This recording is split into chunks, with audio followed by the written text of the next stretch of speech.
What if everything you've been taught about good and evil is a lie? What if the very ideas of morality were invented not by gods, but by the powerless to control the powerful? That's exactly what Friedrich Nietzsche argued in his groundbreaking work On the Genealogy of Morals.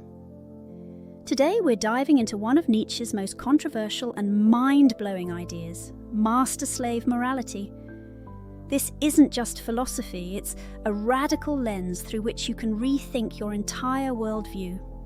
By the end of this video, you'll understand why Nietzsche believed that our modern notions of good and evil aren't universal truths, they're tools of power.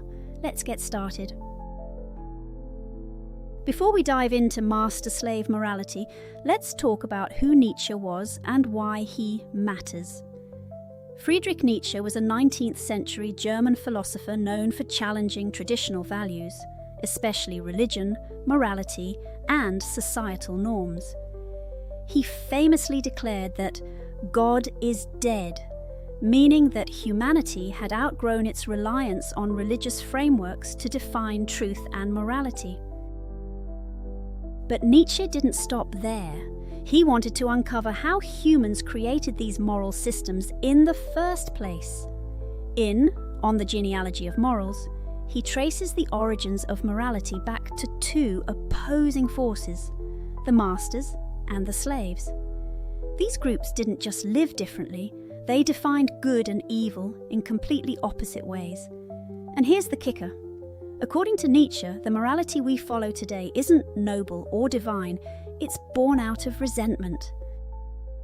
So, what is master morality?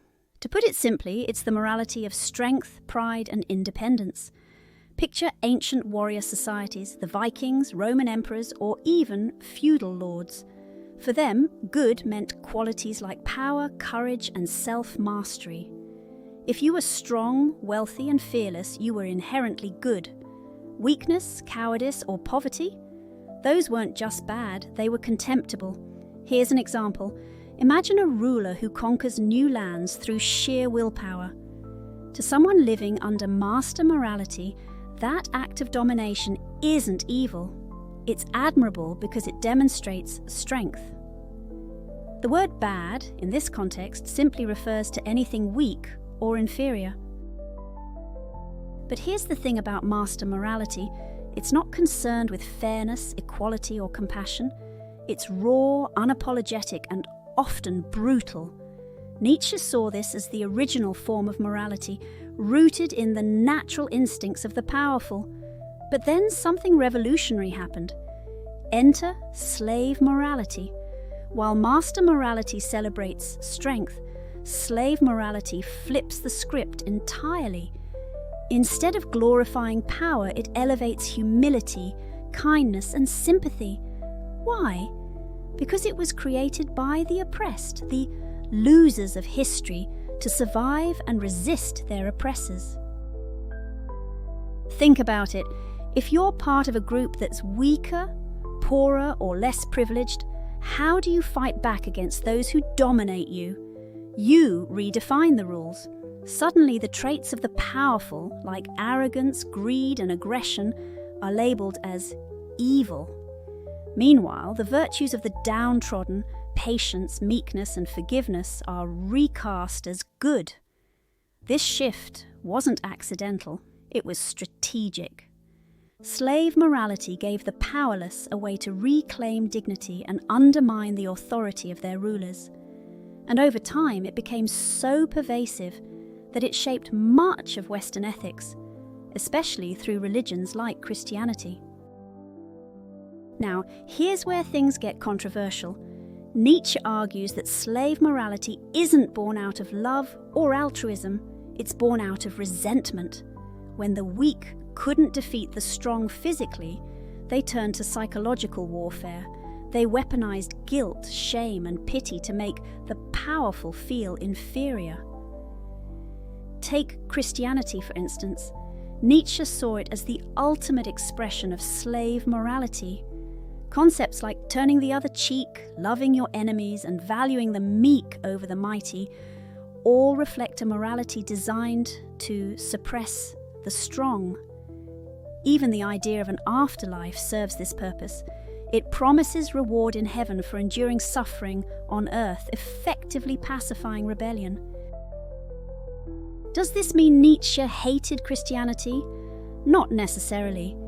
He respected its ability to reshape human values, but he despised how it stifled individual potential.